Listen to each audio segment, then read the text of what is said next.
Bon les amis, je me suis terrée. Les volets sont fermés, je laisse ça ouvert pour surveiller les cailles et les poussins quand même.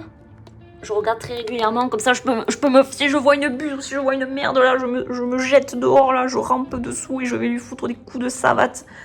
Je surveille. Mais du coup j'ai trop chaud, il commence à faire trop chaud. Et moi je suis proche de la Bretagne, normalement ici en avril il fait froid. Hein. Là je crève de chaud. On a vraiment le temps qui est en train de se dérégler les amis. Et sinon, là j'ai posté, au moment où moi je vous parle, j'ai posté ma vidéo sur le fait que j'en avais marre de la toxicité sur les réseaux et tout. Et je suis très contente de lire tous vos retours bienveillants. Enfin des personnes bienveillantes, ça fait du bien. Parce que je m'attendais à encore me faire chier dessus. Finalement, quand on parle des gens qui nous chient dessus, en justement critiquant le fait qu'ils nous chient dessus, eh bien en fait ils ne sont plus là. Ils viennent pas quand on parle d'eux finalement. Donc voilà, du coup je continuerai bien à vous partager toutes les vidéos d'élevage, je compte pas m'arrêter et à force, ça me passera au-dessus, hein, c'est clair. Ah oui, et d'ailleurs, tous les jours, je mets des vêtements là sur les enclos des cailles, comme ça elles ont de l'ombre, elles sont aussi à l'ombre dans leur cabane en fait, qui sont là-bas. Dans chaque cabane, elles sont à l'ombre. Donc elles ont des coins d'ombre, hein, mais je les vois quand elles se déplacent d'un point d'ombre à l'autre, elles ont tendance à haleter, genre là elles commencent à avoir chaud. J'espère qu'en plein août et tout ça ira, parce que là on est en avril, il commence à faire super chaud. Mais normalement les températures vont se rafraîchir dans pas longtemps. Donc au moins elles auront bien profité de la chaleur et elles pourront profiter également de la fraîcheur. Et au moins ça m'a permis de faire passer les poussins dehors la nuit. Là les nuits, il faisait 12 degrés au minimum la nuit, elles étaient dans la cabane. Ils étaient dans la cabane, les petits poussins, et sans problème, hein. Ils sont là-bas en train de se promener. Au moins, ils ont pu passer dehors avant qu'il refasse froid. Là, ils sont bien plumés. Et les poussins, ça va, ils sont pas chauds, hein. Ils restent en plein soleil. Par contre, vu qu'ils restent en plein soleil, je les vois, ils s'allongent par terre, ils s'étalent, ils tendent les ailes, ils tendent les pieds. Là, ça se voit que, ils font pas ils se mettent pas en boule, hein. Ils essaient de s'écarter le plus possible pour avoir un peu d'air. Mais ils ont des zones d'ombre. Mais ils y vont pas, ils restent au soleil. Les cailles, elles veillent à rester à l'ombre. J'ai l'impression. Elles vont au soleil, surtout pour passer d'un coin à l'autre, en fait. Tenez, je vais vous faire apprécier les bruits des voisins. Au dodo, s'il te plaît. Tu vas pas au même track, hein. Les chocolats, tu les as pas vus. Eh ben, rentre et je te les redonne. Je te les redonne pas. Je te les redonne ou je te les redonne pas? Ah, les joies d'avoir des enfants, ça donne pas très envie, hein. Donc c'est ces bruits-là dont je vous parle quand je vous dis que mes cailles, elles font moins de bruit que les gamins, hein. Parce qu'ils gueulent comme ça tous les jours. Et encore là, je trouve que c'était soft, hein. Regardez les petits œufs. Bon, contrairement aux poules, les cailles, elles pondent sur place, hein. Elles pondent où elles sont. Par contre, j'ai remarqué que des fois, elles font en fait des petits nids. Genre là, par exemple, vous voyez, il y a un petit nid qui a été fait. Et hier soir, j'ai ramassé un œuf qui était dedans. Bon là, elle a pondu à côté, mais elles sont en fait comme un petit nid et ça fait un peu une barricade, l'herbe. Vous voyez, si on se met comme ça, en fait, on voit que l'herbe, ça fait vraiment une barricade. Et elles ont fait un petit trou ici et elles pondent dedans. Donc des petits nids, quoi. Des petits nids dans l'herbe. Voilà. Je pense que je vais ramasser les œufs puisque quand je les rentre, il fait quasiment nuit. Du coup, je peux pas faire la récolte des œufs quand je les rentre parce qu'après on les voit plus. Et là, c'est vraiment la chasse à la lampe torche pour essayer de les trouver. Ah, les petites.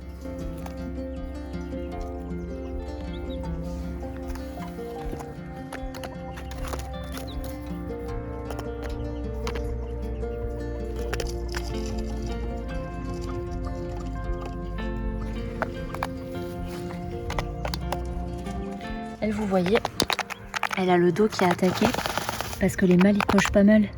Et comme pour les poules en fait, ils s'accrochent sur le dos. Et ça leur arrive avec leurs griffes de griffer à ce niveau-là. Donc elle c'est une préférée du mâle parce que y a qu'elle qui a autant de traces sur le dos. Les autres elles en ont pas. Regardez, là c'est un exemple de petit nid. Oui. Elles m'ont jamais fait ça d'habitude. Normalement elles font un nid par œuf et elles éparpillent les nids dehors quoi. Et là elles sont 3 à avoir pondu dans le même petit nid. Voilà. Je voulais vous filmer des vidéos dehors avec les putes, mais le voisin encore du fond, là, celui qui est là, a décidé de faire mémuse avec son tracteur. Et non, ce n'est pas un agriculteur qui travaille ardemment et qui est en train de cultiver sa parcelle. C'est le mec qui fait Mumuse, hein. Je sais pas ce qu'il fait parce qu'il est sur une zone qui ne cultive jamais. C'est une toute petite zone, hein, donc c'est pas une zone qui va nourrir la population, hein. Voilà, c'est un mec qui fait Mumuse sur son grand terrain là, et voilà, il va faire ça toute la journée. Donc je vais parler en montrant les poussins, en mettant terré dans la maison parce que c'est hyper chiant d'aller dehors, voilà, génial. Donc le mec là-bas, il avait fait Mumuse, je sais pas si je le dis dans cette vidéo ou dans la prochaine, mais bref, je vous l'ajoute, je vous le dis maintenant. Donc le mec il a fait Mumuse avec son tracteur tondeuse, vous savez le petit truc où vous vous asseyez, en gros c'est une tondeuse mais vous avez un siège au-dessus quoi. Le mec il a 1 hectare de terrain, il tombe avec ça, et du coup bah, il a passé la journée. Donc la journée avec le bruit de son tracteur tondeuse de merde, là toute la journée hier. Surtout qu'en fait si vous voulez, moi je vous ai déjà montré les gamins qui hurlent des voisins là, ils hurlent tout le temps, mais heureusement la journée en fait, en semaine, ils sont à l'école. Donc du coup, ils peuvent pas gueuler, ils sont pas là. Donc le seul moment où je peux souffler, c'est les jours de semaine. Du coup, sauf le mercredi après-midi parce qu'ils rentrent tous. Et le gars là-bas, il décide de faire son bordel. Les jours de semaine où il n'y a pas les gamins, du coup, c'est trop chiant. C'est la semaine, j'ai l'autre qui s'amuse avec ses machines qui font énormément de bruit. Et le week-end, eh ben, il y a les gamins qui hurlent non-stop parce qu'ils sont là tout le week-end dehors dans le jardin. Voilà, c'est infernal. Je déteste les gens. Voilà, je vous le dis, je déteste les gens. Et moi, je peux pas juste aller m'installer avec mes putes parce que c'est insupportable, c'est hyper fort, hein. Vous l'entendez pas forcément beaucoup à la caméra et tout. Quand les gamins ils hurlent, c'est infernal, ça prend la tête, ça fatigue quand on est dehors alors qu'ils sont en train de hurler, on dirait qu'ils sont à côté de nous. Et là, le gars là-bas avec ses hectares, maintenant il me fait chier. Et putain, c'est trop, ça m'énerve, j'en peux plus. On dirait qu'il a appuyé sur la pédale de frein. Vite, vite, faut que je parle. Non, il reprend. Je voulais en profiter pour vous dire que là-bas, la porte, elle est bizarre. Genre, la gondole, elle a dû gonfler avec l'eau, alors que les autres portes n'ont pas gonflé. Donc, il va falloir que je demande à mon conjoint de limer, en fait, les bords de la porte parce qu'elle est trop plaquée contre le cadran. Et du coup, elle racle maintenant. Et là, j'ai pas réussi à l'ouvrir. Hier, mon conjoint, il a vraiment tapé fort pour la fermer. C'était très important de la fermer pour les prédateurs, même s'il était un peu bizarre. Et là, du coup, j'arrive plus à l'ouvrir. Donc, il faudra qu'il regarde ça. Et malheureusement, les putes ne pourront pas sortir aujourd'hui parce que bah, j'arrive vraiment pas à l'ouvrir. Je tirais dessus comme une folle. Et après, du coup, on va pas réussir à la fermer. Et comme je vous ai dit, c'est trop dangereux de la laisser ouverte, hein. Voilà. Les petits piou-pioutis, ils s'amusent. En plus, bah, aujourd'hui, j'avais envie de leur faire une extension, en fait, rajouter une clôture mobile avec un filet par-dessus et tout. Hors de question que je tchaoupine pendant 3 heures avec l'autre qui fait son raffut, là. Ça, j'en peux plus, je suis trop fatiguée, là, ça me saoule. Là ça fait 1 heure qu'il le fait, hein, donc moi je pense qu'il va le faire pendant 5 heures là. Heureusement on dirait qu'il est sur une toute petite parcelle. Bon, il va à la vitesse d'un escargot, mais j'espère qu'au bout d'un moment bah, il aura tout fini et il va rentrer chez lui, il va aller au canapé là. Donc vous avec vos grands terrains, à chaque fois que vous sortez dans votre jardin, vous entendez le chant des oiseaux et c'est tout. Bah, purée, qu'est-ce que je vous envie, mais c'était trop cher donc je ne peux pas me permettre ce genre d'habitation. Vous entendez le coucou là? J'en ai jamais entendu. Ah bah il arrête. Entre les grenouilles aussi. Alors les amis, aujourd'hui il fait beau, les oiseaux chantent, les voisins ne font pas de bruit. Donc je vais en profiter pour bricoler un truc pour les poussins. Donc vous voyez que là, il commence à être à l'étroit parce qu'ils sont balèzes. Donc ici on a ajouté des petits perchoirs, ils aiment bien s'y poser des fois la journée, ils y vont pas trop.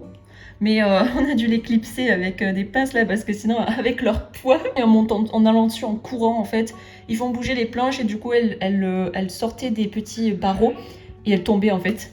Et là ça va bien regarder, il y en a un là-bas, il y en a 2 là-bas même dessus. Donc l'objectif aujourd'hui ça va être d'ouvrir un carré et de faire en fait une zone d'arc de cercle avec cette clôture mobile. Oh, attendez, je me mets plus loin. Voilà, ça c'est une clôture mobile que je l'ai pas ouverte encore, je sais pas à quoi elle ressemble, j'ai acheté ça sur Amazon, hein. Et voilà, et donc ça fait 90 cm de haut et 15 mètres de long. Donc ce serait vraiment un enclos mobile pour les poules adultes quoi. Donc on va essayer ça pour qu'ils puissent gambader parce qu'ils commencent à être bien gros. Ils ont bientôt 5 semaines. Je vous les montrerai de plus près tout à l'heure.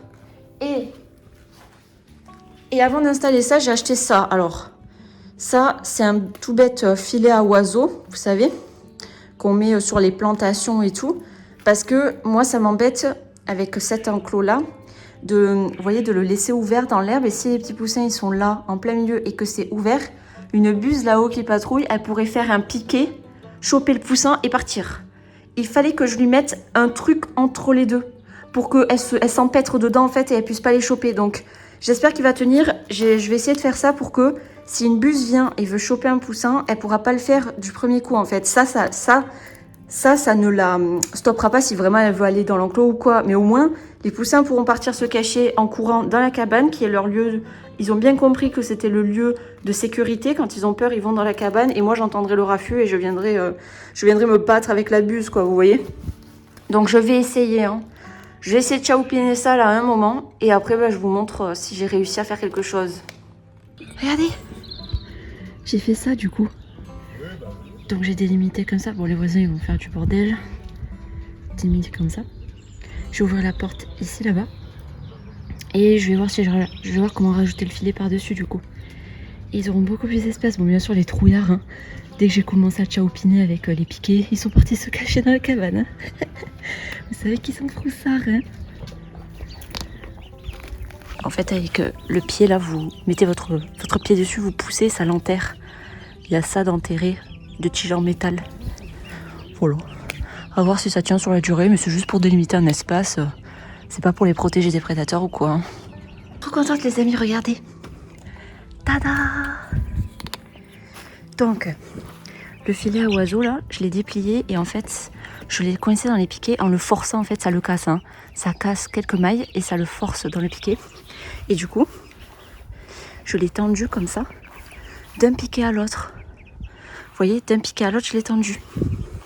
Là, il a dû faire une recourbure parce qu'en fait, il fait que genre 2 mètres, 1,5 mètre ou 2 mètres de long, je sais pas. Mais du coup, il est venu jusque là. Ensuite, je l'ai mis comme ça. Je l'ai fait recourber et je l'ai fait passer jusqu'à là-bas. Je vous montre. Là, j'ai fait micmac pour le tenir. Là-bas, il tient. Là, il tient partout. Et donc, en fait, il n'y a aucun moyen pour une buse de venir choper les petits. Donc, je suis trop contente. Et moi, du coup, pour venir dans l'enclos pour aller leur ouvrir ou quoi, je passe par là, j'enjambe et je m'accroupis. Voilà, donc je vais aller ouvrir et je vais aller avec les poussins dedans. Ah oui, d'ailleurs, le filet et l'enclos, je l'ai acheté sur Amazon. Je vous mets les 2 liens en description si jamais ça vous intéresse. Franchement, j'y croyais pas du tout. Je me suis dit, bon, ça va pas tenir, ça va pas marcher, ça va être nul. Mais pour l'instant, je suis super satisfaite. Hein. Bon, du coup, moi, je vais ramper par terre dans la fiente. Là, je suis sous le filet. Je suis à la place des poussins. Et coucou, toi. Coucou, toi. Oh, vous allez être content, j'ai trop hâte. Bon, je vais ouvrir. Je vais leur ouvrir ce panneau-là. Parce que je vais réussir à déclipser ce que j'ai fait, du coup. Non. Ah, ça va être trop bien. Vous allez découvrir avec moi les poussins qui vont dans un grand espace. Alors, attendez. Désolée, mais votre perchon, il va me gêner, donc je m'enlève. Pardon, les poupous. Alors. Allez, 2 secondes. Aïe, je me fais piquer. Alors, je ne sais pas déjà. Ça y est, ils ont peur. Voilà. Ah, super. Allez, je vais les attirer. Hop, voilà.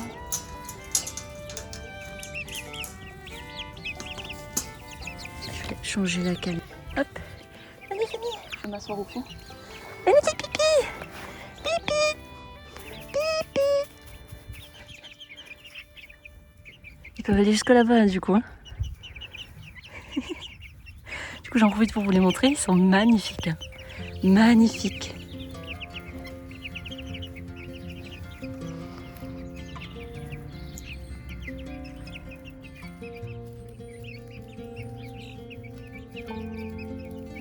Et c'est trop bien parce que là, je peux être assise avec eux. Les tétis. Je peux être assise avec eux par terre parce que là-dedans, je rentre pas. Hein. Ah ouais, je suis très contente. Donc comme ça, ils peuvent se promener tranquilles. Ils ont tout cet espace-là. Quand ils ont peur, ils peuvent aller là-dessous. C'est hyper protégé. Une buse ne pourra pas les choper. Et vu que j'ai mis un filet, eh ben, la buse, tu peux aller te faire cuire un œuf. Hein. Tu vas choper aucun de mes bébés. Hein. Ah oui, je peux les toucher comme ça. C'est trop bien. Allez, petits. Ils sont là, c'est trop bien.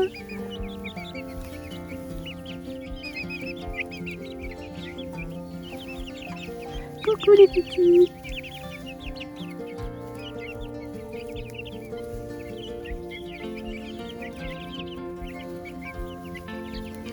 Ils sont tous là. Oui, il n'y a plus personne là-bas.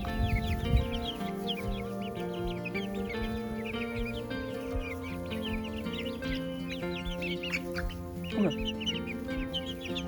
Ils osent pas trop aller là-bas encore, hein. Ils restent là en groupe. Hein.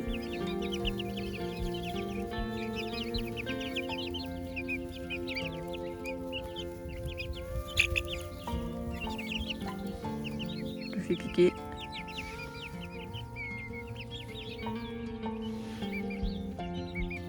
Il est tout doux, hein.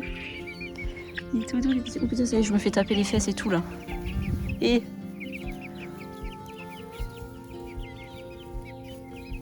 je vais me faire taper les fesses et tirer les poils. Et... ah, en plus, j'ai une croûte. Ah oui, j'ai une croûte sur le genou, ça va pas le faire, hein. Laissez-moi tranquille. La poulette, là. Du coup, bah, comme prévu, ça va, ils sont pas très farouches, hein, mais... un petit peu plus farouche, quand même un tout petit peu plus. Hein. Les races, lui c'est un Oliveger. Elle là-bas c'est une Azur. Lui c'est un Azur et tous les autres c'est des soies. Et les soies, bon, les soies, hein, pas du tout farouches. Hein. Ça y est, comment celles là-bas, elles sont trop mignons. Alors ça fait quoi de se promener dans le jardin tout en étant protégé, hein, je vous signale.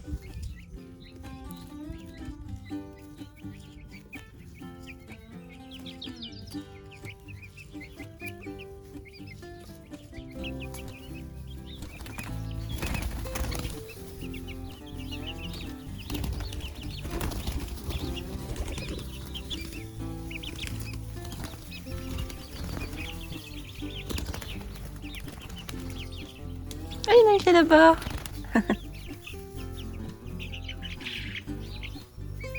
C'est vrai que s'ils veulent boire, il faut qu'ils rentrent. Ça leur fait faire du sport. Hein.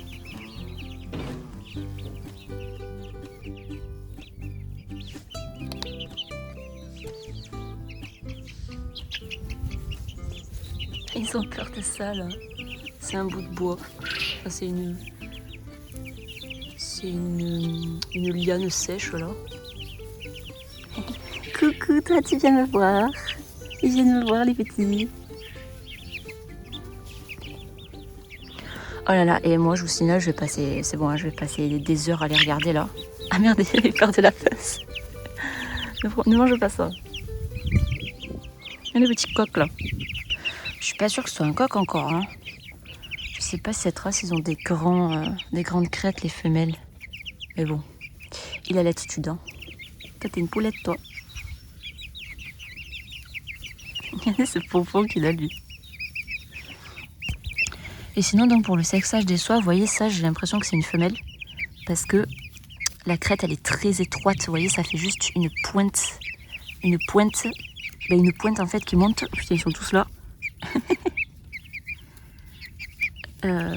Alors que lui, par exemple, vous voyez, la crête... ah, je me fais taper la croûte encore. La crête, elle est... aïe. Elle fait tirer les poils, c'est horrible. Qui c'est que je peux vous montrer? Ouais, lui, j'ai un petit doute. En fait, on dirait que sa crête, elle n'est pas en pointe, elle est plate et elle est beaucoup plus large, en fait, avant d'atteindre les plumes. Vous voyez, lui, c'est un peu en entre-deux. Lui, elle est plate quand même. Aïe, et laissez ma croûte tranquille. Qu'est-ce que tu fais, toi? Ah, elle est petite.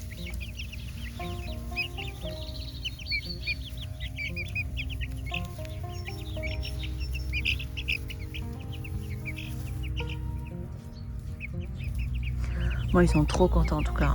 Oh là là, ils s'éclatent.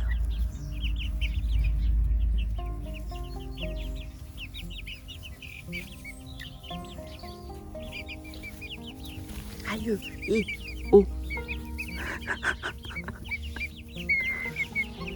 Hein, toi, une petite poulette, toi, hein, je pense.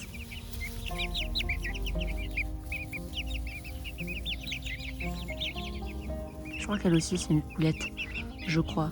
Voyez, attendez, la crête là, ce qu'il va nous montrer. Il part. Elle est beaucoup plus plate et large.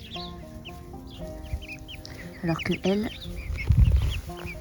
je vais dire elle, mais c'est pas sûr, je trouve qu'elle est beaucoup plus fine et elle part en fait en pointe. En fait, les plumes, elles sont beaucoup plus rapprochées des bords de la crête et les bords de la crête sont très fins. Voilà.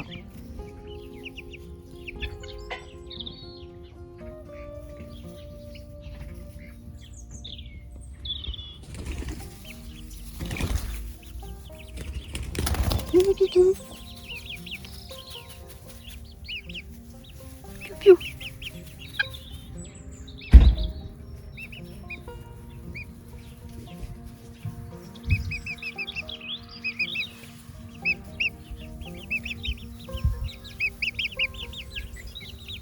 Et...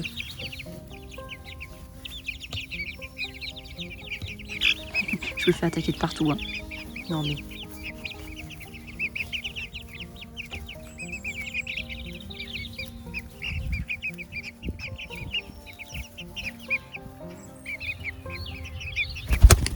ah, bah je me suis fait monter dessus. Elle, c'est ma copine. Elle est trop mignonne. Oh purée. Elle va demander des câlins, moi je pense. Hein.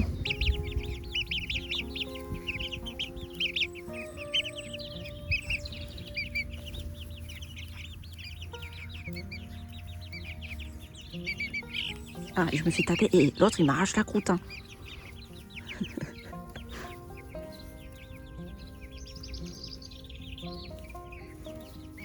Je suis un promontoire.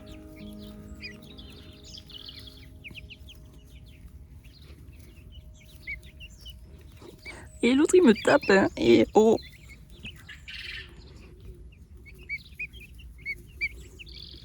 Elle me monte sur le bras. Oh non.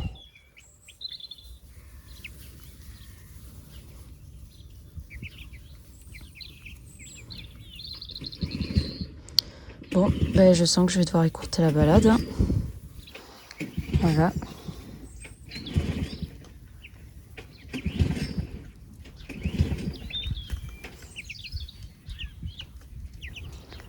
Pipi.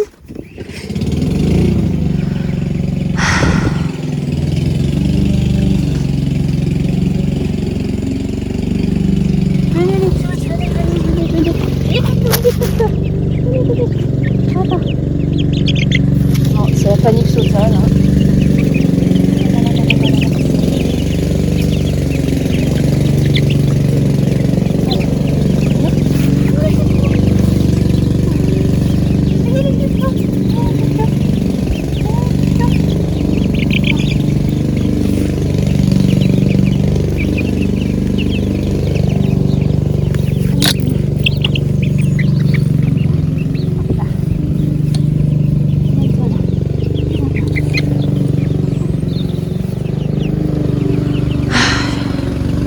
Bon, je reprends dedans.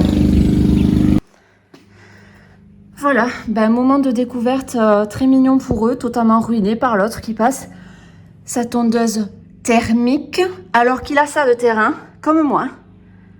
Moi, avec la tondeuse électrique, en 10-15 minutes, c'est plié. Hein. Voilà, ils ont tous des thermiques alors qu'ils ont 100 mètres carrés de jardin. Voilà.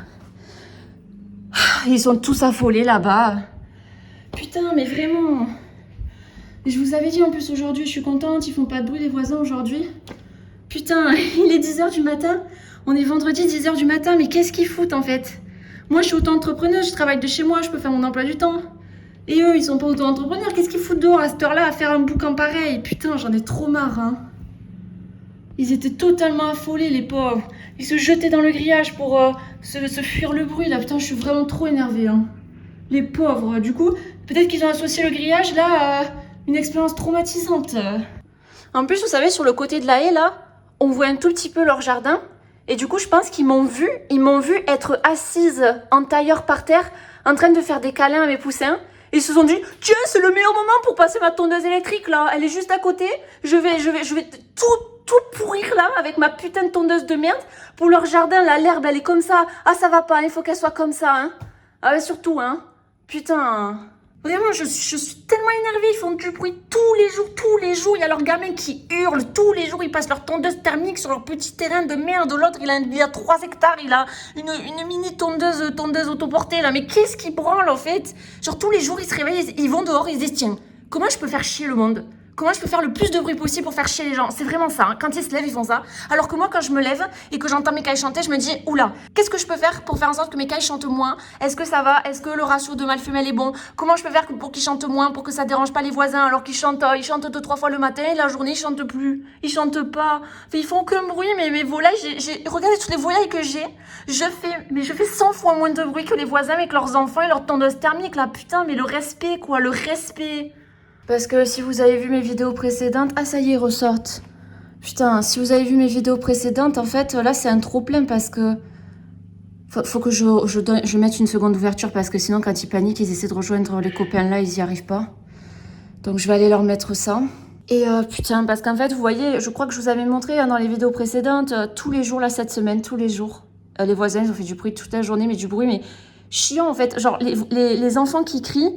Finalement, ça va, alors que c'est horrible, hein. C'est super chiant à entendre. Hein.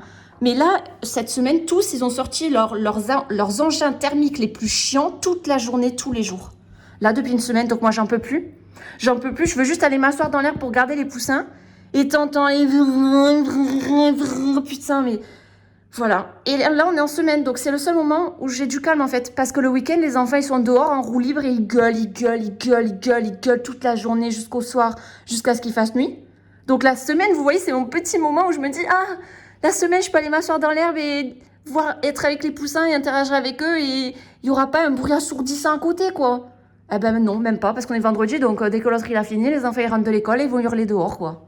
Et bon, au moins les enfants qui hurlent, ça fait pas peur à mes volailles, alors que tous les engins thermiques, là, ça leur fait super peur. Donc voilà, bon, ça va, ils se sont calmés, ils sortent, je vais aller leur ouvrir comme je vous ai dit là.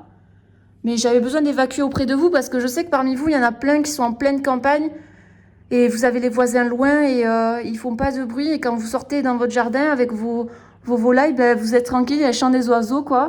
Ou de temps en temps, il y a un voisin qui fait un bruit et un voisin qui fait de la tronçonneuse ou quoi, mais il va pas le faire tous les jours, vous voyez. Moi, là, j'en peux plus, je sature, quoi. Je sature de l'irrespect qu'ont les gens. Je veux dire, moi, je suis celle avec le plus haut potentiel de bruit à cause des volailles et je peux rien y faire si elles décident de chanter fort ou quoi, vous voyez. Mais malgré ça, je les gère tellement bien qu'elles chantent pas, elles font pas de bruit, en fait. Mes cailles, elles ont un bon ratio, elles ont suffisamment de place pour être occupées et les mâles, ils chantent très peu. Pourtant, ils cochent, je les vois coucher toute la journée. Et j'ai réussi parce que à chaque fois que j'ai eu mes volailles, je me disais, et les voisins, faut absolument pas que je les dérange, Moi, j'en suis au point où quand ils sont assis sur leur terrasse, je me dis, il faut absolument pas que ça les dérange, s'ils veulent lire un bouquin dehors ou quoi. Putain, mais jamais ils se poseraient cette question. Hein. À chaque fois qu'ils sont dehors, je le sais. Quand je suis dans ma maison, là-bas, il y a une buse qui vole très haut. Donc, j'ai bien fait de mettre le filet.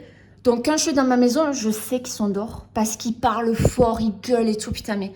Les gens qui sont pas éduqués, quoi. Qui sont pas éduqués, moi, j'en peux plus. Hein. J'en peux plus. Donc, je vais aller leur ouvrir parce que, vous voyez, ceux-là, ils ont envie de rejoindre les copains, mais ils n'arrivent pas à comprendre qu'il faut aller sur le côté. Et je vous reprends après. Hein. Donc, je leur ai ouvert là, ici. Donc, maintenant, ils ont l'air un peu moins affolés. Ils arrivent à peu près à comprendre. Lui, là, je sais pas s'il comprend comment on fait pour y aller. Mais ça va. Donc, là, il n'y a plus de bruit. Donc, ils sont ressortis. Heureusement, ils sont ressortis d'eux-mêmes. Tout va bien. Tout à l'heure, il y avait un blanc. Il était en dehors du grillage. Je sais pas comment il est sorti parce que j'ai bien barricadé. Mais il voulait absolument retourner voir les copains, donc j'ai pu facilement l'attraper et le remettre. Donc je vais les surveiller très étroitement aujourd'hui pour vérifier qu'ils ne sortent pas et qu'après ils soient paniqués parce qu'ils n'arrivent pas à retourner dedans et surtout qu'ils ne soient pas chopés par une buse. Et voilà, mais en tout cas là, cet épisode couplé à hier et couplé à avant-hier, parce que si j'ai pété un câble là comme ça tout à l'heure, c'est parce que ça fait 3 jours que toute la journée, il y a du bruit toute la journée. Moi là, j'en pouvais plus. Dès que je me lève, dès que je vais me coucher, genre tout au long de la journée, soit il y a les gamins qui gueulent, soit il y a leur machine, tout, vraiment j'en peux plus. Et du coup, là, moi, ça m'a fait prendre ma décision que s'il y a un coq, parce que, enfin, il y a des coqs là dans le lot, hein. Si j'arrive à trouver un coq qui est gentil avec les demoiselles, donc avec les poulettes, et qui a un bon caractère, qui n'est pas agressif envers l'humain, moi, je le garde. Hein. J'en ai rien à foutre que ça réveille les voisins. J'en ai rien à foutre que ça les dérange. Là, moi, je faisais énormément d'efforts pour eux. Ils en ont rien à foutre. Là, c'est bon, hein. Là, on est en guerre. Hein. Et s'ils veulent être en guerre contre moi qui ai des volailles, vous inquiétez pas que je vais gagner. Hein. Donc oui, je vais sûrement garder un coq. Rien que si ça les fait chier, moi, ça me va. Hein. Parce que là, c'est trop. Hein. Ça fait des semaines que je fais très attention au niveau de mon élevage. Eux, à aucun moment, ils ont essayé d'être discrets, en fait. Quand leurs enfants hurlent, des fois, les parents, ils gueulent avec eux. Enfin, à aucun moment, ils disent chut, tu vas gêner les gens. Ils font du bruit avec leur machine à pas d'heure. Enfin, vraiment, j'en peux plus. Donc, Il y aura un heureux élu parmi vous, là, les plus sympathiques. Hein, je vais garder un petit coq, comme ça je pourrais moi-même faire mes œufs fécondés. De poules, ça serait vraiment génial. Génial. Donc écoutez, on verra ça, hein. On verra bien. Parce que moi, en fait, ce qui me retenait de garder un coq, c'est que je me dis, bon, j'ai un voisin sur le côté qui fait chier, mais les autres, ils font pas chier. Vous voyez, c'était ce que je me disais. Donc, j'aurais fait chier loin, je me dis. Alors, ceux de gauche, ils s'en battent les couilles du bruit qu'ils font, donc moi, ça me va de mettre un coq parce que, voilà, hein, pour leur montrer ce que ça fait quand il y a beaucoup de bruit tout le temps. Mais par contre, ceux de droite, je me disais, à ce moment-là, bon, ils font pas trop de bruit. Mais là, ceux de droite, ça fait des semaines qu'ils commencent à faire énormément de bruit, ils en font autant que ceux de gauche. Et lui, au fond, là-bas, mais dans son domaine, il fait tout le temps du bruit aussi. Donc c'est bon, tous ceux qui sont autour de moi, là, ils font tout le temps du bordel. Celui qui est devant, là, au niveau de la rue, il fait tout le temps du bordel aussi. Donc, ça va, hein. Moi aussi, j'ai le droit. Moi aussi, j'ai le droit d'en faire, hein. Parce que je me retiens, là, depuis, mais j'ai le droit, donc je vais le faire. Je ne vais pas me gêner. Ici, on est dans une commune rurale. On est dans une zone rurale. Je vais mettre un coq. Voilà. D'ailleurs, j'en profite pour faire un point pour ceux qui se demandent le bruit que les mâles cailles font et est-ce que c'est compatible avec un lotissement ou quoi. Moi, je dis que vraiment, oui, à partir du moment où vous avez un assez bon ratio de femelles-mâles. Moi, vous voyez, là, je suis encore en phase de sélection. Donc ici, il n'y a qu'un seul mâle, puisqu'il y avait des mâles agressifs que j'ai dû passer à la casserole. Ils étaient très agressifs, hein, que ce soit entre eux ou envers les femelles. Entre eux, moi je considère que c'est normal parce que les mâles entre eux ils s'aiment pas. Mais quand les mâles sont agressifs envers les femelles, ça j'accepte pas. Hein. Donc c'est casserole. Ici là, il me semble qu'il y en a 3 parce qu'ils sont calmes, ils s'entendent bien entre eux et ils sont gentils avec les femelles. Donc pour l'instant, je n'ai aucune raison de les enlever, vous voyez. Et pareil là-bas dans celui du fond, il y en a 3 ou 4. Hein. Il y en a, j'ai encore un doute hein, parce qu'ils se cachent, ils doivent peut-être être soumis. En tout cas, donc là on dit que j'en ai 3, là-bas j'en ai 3, là j'en ai 1. Donc au total, j'ai 7 mâles cailles. Et au tout début, quand ils avaient accès à l'extérieur et tout, et que le printemps est arrivé, ils chantaient beaucoup. Ils chantaient tout au long de la journée régulièrement, on va dire une fois toutes les 10-15 minutes peut-être. Et le matin vers 8-9 heures, ils chantent pas mal. Et au crépuscule aussi.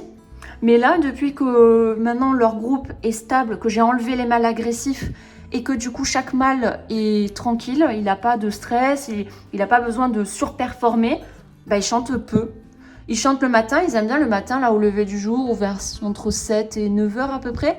Mais ils chantent pas beaucoup, juste ils font un chant toutes les 10 minutes, mais le chant des cailles est très très rapide. Donc en fait, c'est pas comme un cocorico très long, là, vraiment ça se fond dans le décor.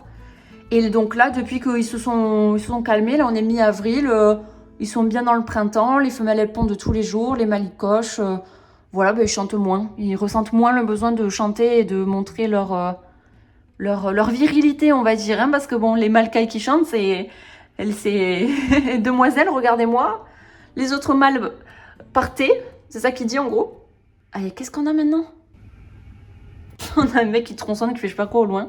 Ah, je vous jure, pile quand lui il arrête de faire la tondeuse. Non mais c'est pour ça, pour moi c'est un signe du destin.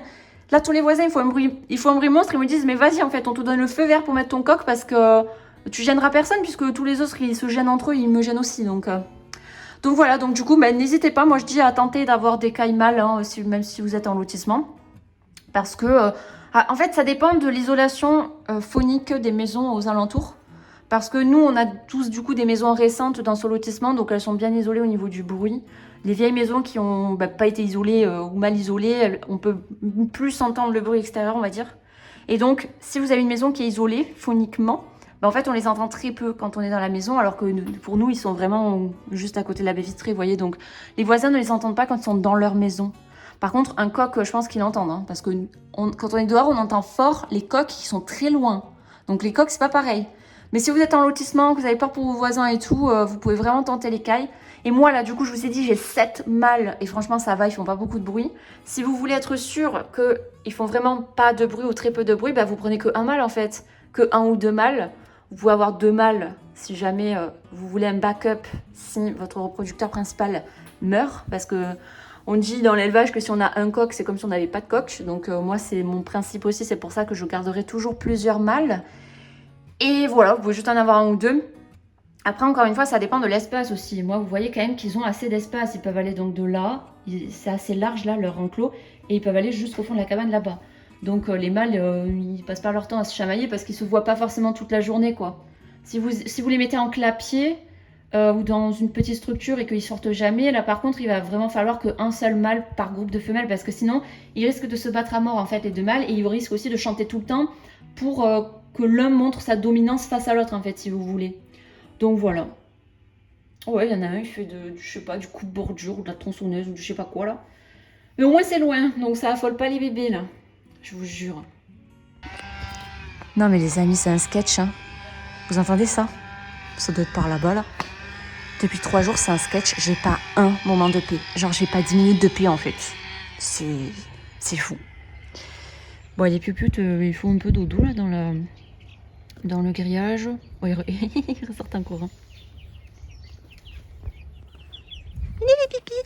Les pipis. Piou, piou. Piou, piou. Piou, piou. Piou, piou. Regardez, ils sont trop rigolos. Et coucou. Coucou le bébé. Oula, qu'est-ce que tu fais toi? Eh non, non, calme-toi. En fait, il veut choper l'herbe qu'il y a derrière là. Eh mais, eh. Ah, qu'est-ce qu'il... Il chouine. Bah viens. Ah, je vous jure. Ils sont trop drôles. Ah, c'est lui qui chouine là-bas. Eh bien. Peut-être qu'il aime pas la tronçonneuse aussi, hein.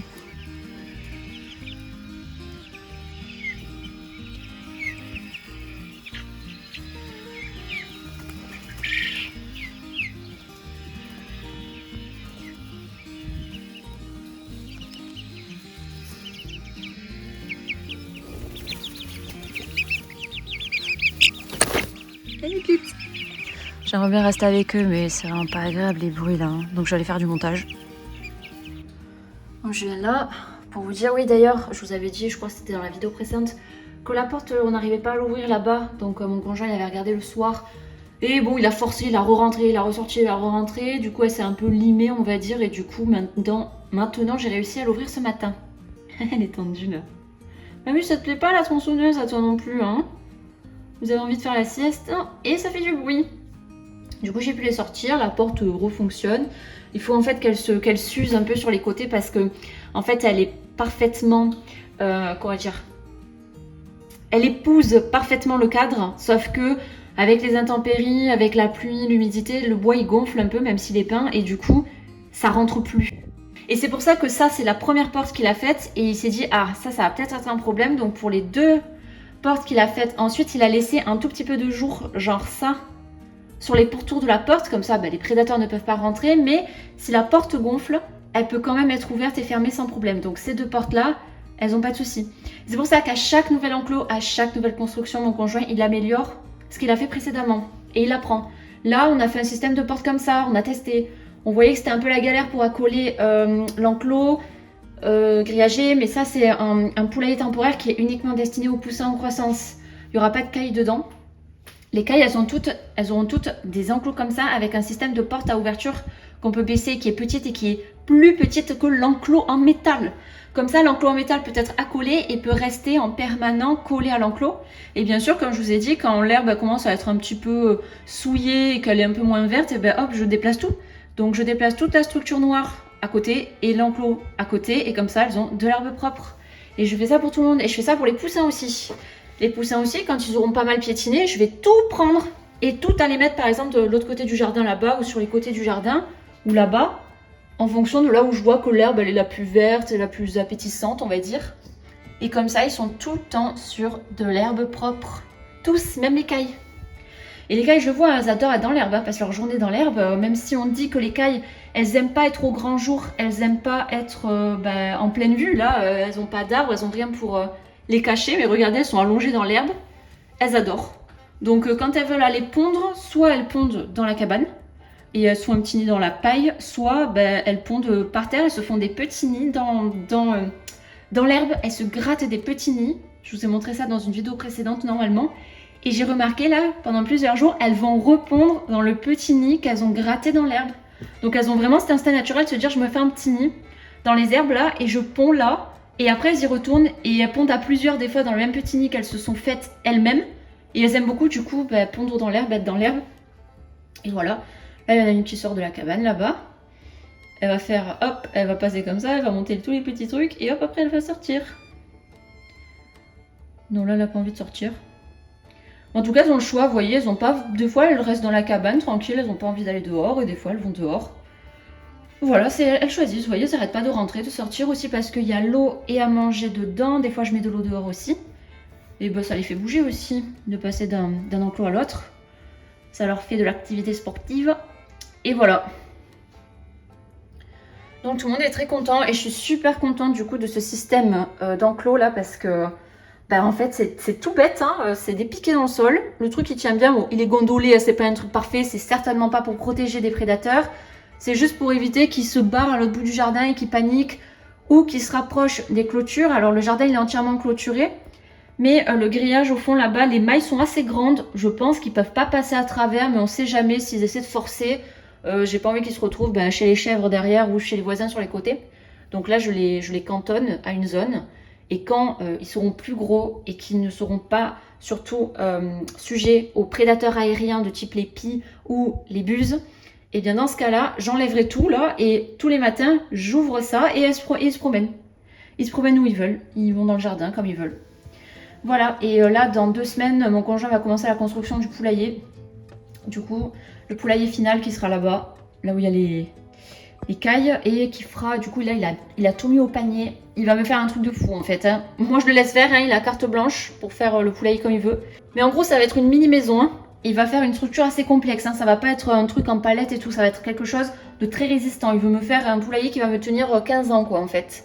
Voilà, donc il fait ce qu'il veut, hein, c'est lui qui bricole. Moi je lui ai donné ce que je voulais. Donc en gros, si je vous montre comme ça, ça sera un poulailler qui sera un peu en longueur comme ça. Combien il fait? Je crois qu'il fait 2,50 m de long sur 1,20 m, quelque chose comme ça de large. Imaginons le poulailler, c'est la marque là.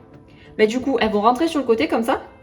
Il y aura une petite plateforme, donc avec une rampe, parce que moi je vais avoir potentiellement un peu toutes les tailles de poules, de la Brahma à la Sabelpoot quoi. Donc du coup il faut que tout le monde puisse monter, tout le monde puisse marcher, tout le monde puisse se percher convenablement en fonction des tailles.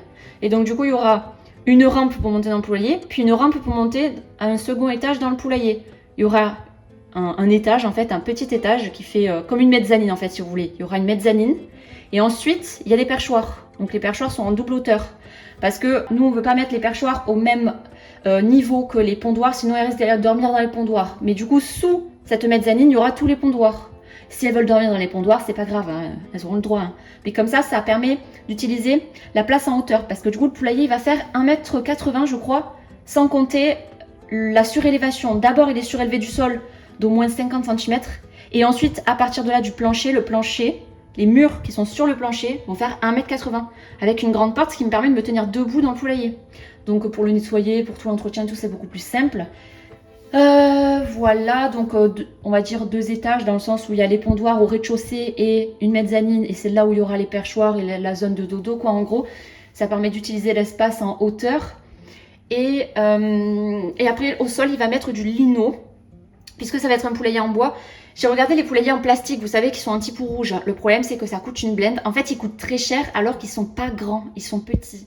Et si moi j'ai envie d'avoir 10 ou 20 poules, il faut qu'ils soient assez grands en fait, qu'on tire parti de la hauteur pour les perchoirs et tout. Et sauf que dans les poulaillers plastiques, de ce que j'ai vu, ça me convenait pas en fait. Le design me convenait pas, je trouvais que c'était assez étriqué. Dedans, c'est pas assez spacieux à mon goût alors que ça coûte plus de 1 000 €, vous voyez. Donc là, il va coûter cher le poulailler parce qu'on va utiliser des matériaux de qualité, on va pas utiliser du bois de palette qu'on trouve par terre quoi. J'ai rien contre ça, hein, mais c'est parce qu'en fait, mon conjoint, il n'a pas envie de devoir le retravailler tous les 2 jours, quoi. Il a envie d'y passer, il va y passer tous ces congés-là pour le construire. Et une fois qu'il est construit, il veut qu'il tienne, en fait. Il veut qu'il tienne le coup, qu'il tienne les éléments, qu'il soit bien isolé de l'humidité des éléments. Donc, il va faire un système de cloison, en fait, où derrière, il y aura une membrane là, anti-humidité. Enfin, c'est lui qui se gère, mais moi je lui ai donné mes caractéristiques. Hein. Je veux que ça soit bien isolé, mais en même temps il va faire des ventilations. Il va faire une ventilation sur le bas et une ventilation sur le haut. Comme ça, en fait, l'air il passe du bas et il monte. Il monte jusqu'à sous la toiture, en fait. Tout sera protégé. Les ouvertures sont grillagées. De toute façon, le poulailler va être en bois plein, donc il n'y a aucun moyen qu'un prédateur s'y glisse. Voilà, le toit il va faire à peu près pareil que les toits des petits enclos là qui sont, on trouve que ça marche très bien, l'humidité elle passe pas. Donc c'est une surface un peu goudronnée, il va faire une pente qui est plus importante parce que la structure va être beaucoup plus grosse. Donc il faut que la pente soit plus importante pour pas qu'il y ait d'eau qui stagne sur le toit. Voilà, qu'est-ce que je peux dire de plus? Oui, et au sol, il va mettre, il veut mettre un espèce de lino et il veut aussi peindre les cloisons intérieures à la chaux. Le but étant d'éviter que le bois soit à nu pour que les poux rouges aillent s'y loger dedans. Parce que du coup, le problème du poulailler en bois, c'est les poux rouges. On va essayer de se prévenir au maximum contre les poux rouges en évitant le plus possible qu'il y ait des interstices dans le bois. Parce que c'est là qu'ils vont faire leur colonie de merde là. Donc il faut que ça soit une surface, c'est pour ça que les poulaillers plastiques c'est intéressant parce que c'est une surface toute lisse et les poux n'ont aucun endroit où aller se loger. Donc là mon conjoint, bon, il avait prévu donc de tartiner à la chaux les murs et tout ce qui est interstice ou quoi, de les boucher avec de la colle ou avec un joint pour qu'il n'y ait rien, qu'il n'y ait pas d'interstice du tout quoi, c'est tout clean, c'est tout bien collé.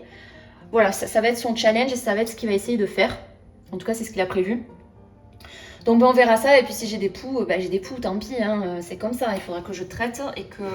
Voilà, j'ai déjà la terre de diatomée, hein, chaque fois que je mets une nouvelle litière, je tartine le fond des cabanes en fait de terre de diatomée.